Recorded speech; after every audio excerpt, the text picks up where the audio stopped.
Hi friends, நீங்கள் Madras high court எக்ஸாமுக்கு apply பண்ணி தயார் பண்ணிக்கிட்டு இருக்கீங்களா? அப்போ உங்களுக்காக தான் இந்த வீடியோ. ரொம்ப முக்கியமான 50 பொது அறிவு வினா விடைகளும் அதற்கான விளக்கமும் தான் இந்த வீடியோவில் நம்ம பார்க்க போகிறோம். ஸோ கடைசி வரைக்கும் மிஸ் பண்ணாமல் பாருங்கள்.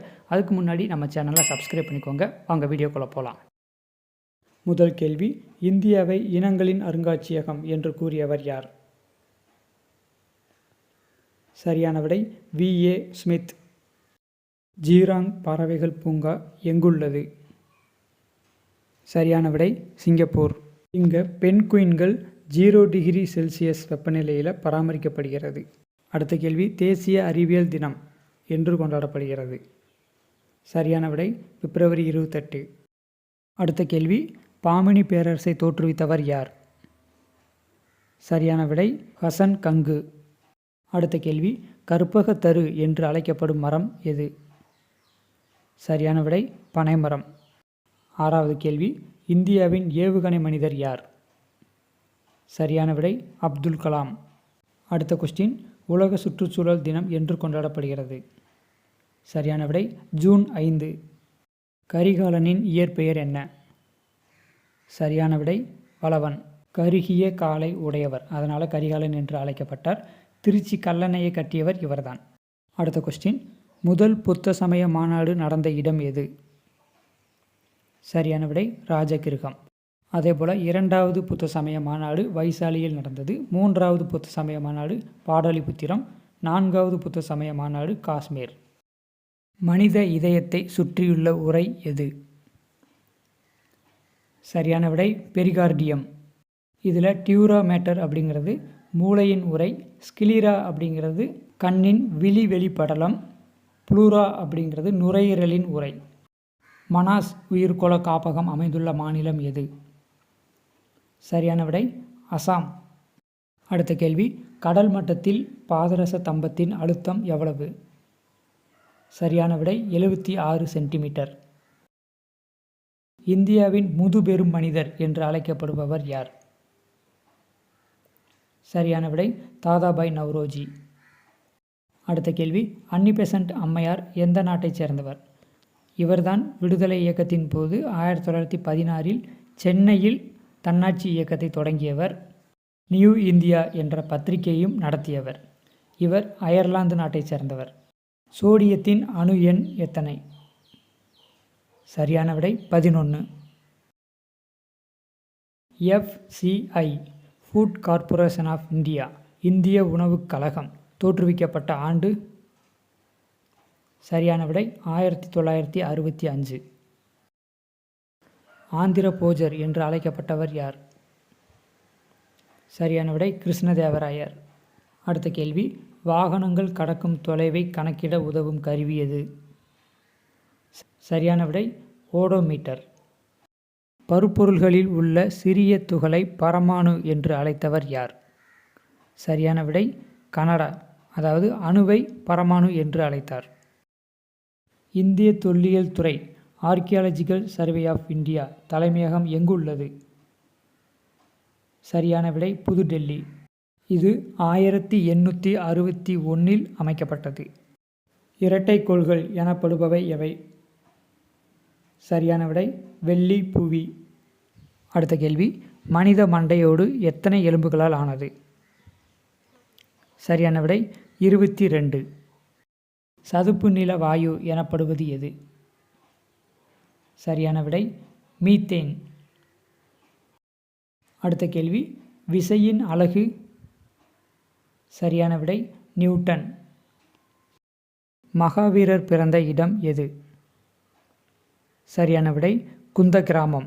இது பீகாரில் உள்ளது. இவர் சமண சமயத்தை தோற்றுவித்தவர். வ.உ.சி. ஓட்டிய கப்பல்களின் பெயர்?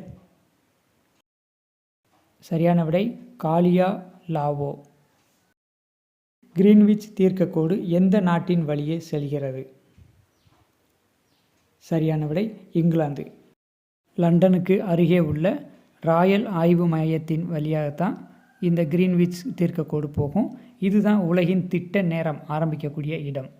அடுத்த கேள்வி, எரிக்கும் ஆடிகள் நூலை எழுதியவர்? சரியான விடை டயோகில்ஸ். டெங்கு காய்ச்சலை ஏற்படுத்தும் வைரஸ் எது? சரியான விடை பிளேவி வைரஸ். உலர் பனிக்கட்டி என்பது, இது ரொம்ப முக்கியமான கேள்வி. இதுக்கு முன்னாடி கொஸ்டினில் கேட்டிருக்காங்க. சரியான விடை திட கார்பன் டை ஆக்சைடு. இந்தியாவின் முதல் ரேயான் தொழிற்சாலை எங்கு தொடங்கப்பட்டது? சரியான விடை கேரளா. 1946 தொடங்கப்பட்டது. கிலாபத் இயக்கத்தை தொடங்கியவர்கள் யார்? சரியான விடை முகமது அலி சவுகத் அலி. 2 சகோதரர்கள் சேர்ந்து 1919 கிலாபத் இயக்கத்தை தொடங்கினார்கள். அடுத்த கேள்வி, ஹிராய்குட் அணை எந்த நதியின் குறுக்கே அமைக்கப்பட்டுள்ளது? சரியான விடை மகாநதி. இது ஒடிசா மாநிலத்தில் உள்ளது. உலகிலேயே மிக நீளமான அணை இதுதான். சித்தேரி மலை எந்த மாவட்டத்தில் அமைந்துள்ளது? சரியான விடை தருமபுரி. அது மட்டும் இல்லாமல் தீர்த்தமலை, வத்தல் மலை இதுவும் தருமபுரி மாவட்டத்தில் தான் அமைந்துள்ளது. ஏழை மக்களின் பசு என அழைக்கப்படுவது எது? சரியான விடை வெள்ளாடு. ஜிடிபி என்பது என்ன? சரியான விடை மொத்த உள்நாட்டு உற்பத்தி, கிராஸ் டொமஸ்டிக் ப்ராடக்ட். அதாவது ஒரு ஆண்டில் நாட்டின் புவியியல் எல்லைக்குள் உற்பத்தி செய்யப்பட்ட பண்டங்கள் மற்றும் பணிகளின் மொத்த மதிப்பு ஜிடிபி. உலக வர்த்தக அமைப்பு வேர்ல்டு ட்ரேட் ஆர்கனைசேஷன் தலைமையகம் எங்குள்ளது? சரியான விடை ஜெனீவா, சுவிட்சர்லாந்து நாட்டில் உள்ளது. ஜிஎஸ்டி வரியை முதலில் அமல்படுத்திய நாடு எது? சரியான விடை பிரான்ஸ். 1954 அமல்படுத்தப்பட்டது. இதேபோல் இந்தியாவில் 2017 ஜூலை 1 முதல் ஜிஎஸ்டி வரி அமல்படுத்தப்பட்டது. அடுத்த கேள்வி, இறுக்கநிலை ஹார்மோன்கள் என அழைக்கப்படுவது எது? சரியான விடை அப்சிசிக் அமிலம். இது தாவரங்களில் உற்பத்தியாகும் ஒரு வகையான ஹார்மோன். இயற்கை தேர்வு கோட்பாட்டை வெளியிட்டவர் யார்? சரியான விடை சார்லஸ் டார்வின். இந்திய பசுமை புரட்சியின் தந்தை யார்? சரியான விடை மா. ச. சுவாமிநாதன். இவருடைய முழு பெயர் டாக்டர் மான்கொம்பு சாம்பசிவன் சுவாமிநாதன். அதேபோல் வெண்மை புரட்சியின் தந்தை வர்கீஸ் குரியன். புற்றுநோயை பற்றி படிக்கும் படிப்பு? சரியான விடை ஆன்காலஜி. டெல்லியின் முதல் சுல்தான் என தன்னை பிரகடனப்படுத்தி கொண்டவர் யார்? சரியான விடை குத்புதீன் ஐபக். இவர்தான் டெல்லி சுல்தானியத்தை நிறுவியவர். அடுத்த கேள்வி, மக்களால் மக்களுக்காக மக்களை தேர்ந்தெடுக்கும் ஆட்சி மக்களாட்சி என்று கூறியவர் யார்? சரியான விடை ஆபிரகாம் லிங்கன். இவர்தான் மக்களாட்சிக்கான வரையறையை கொடுத்தவர். குடியுரிமை சட்டம் இயற்றப்பட்ட ஆண்டு? இது ரொம்ப முக்கியமான கொஸ்டின். சரியான விடை 1955. அம்பேத்கர் இந்திய அரசியலமைப்பின் ஆன்மா என்று எதை கூறுகிறார்? சரியான விடை சட்டப்பிரிவு 32. இது அரசியலமைப்புக்கு உட்பட்டு தீர்வு காணும் உரிமை. அதாவது தனிப்பட்டவரின் அடிப்படை உரிமைகள் பாதிக்கப்படும் போது நீதிமன்றத்தை அணுகி நாம் உரிமையை பெற முடியும். இந்த கொஸ்டின் ரொம்ப இம்பார்ட்டன்ட். அரசு தேர்வுகளில் பலமுறை கேட்கப்பட்ட கேள்வி இது. இந்திய அரசியலமைப்பின் புதுமையான சிறப்பம்சம் என அம்பேத்கர் எதை கூறுகிறார்? சரியான விடை பி. அரசு நெறிமுறைப்படுத்தும் கோட்பாடுகள். எந்த சட்ட திருத்தம் குறு அரசியலமைப்பு என அறியப்படுகிறது? சரியான விடை 42வது சட்ட திருத்தம். இது 1976 ஆண்டு மேற்கொள்ளப்பட்டது. குடியரசுத் தலைவர் தேசிய அவசர நிலையை அறிவிக்கும் அரசியலமைப்பு சட்டப்பிரிவு எது? சரியான விடை சட்டப்பிரிவு 352. இதன்படி தேசிய அளவில் அவசர நிலையை அறிவிக்கலாம்.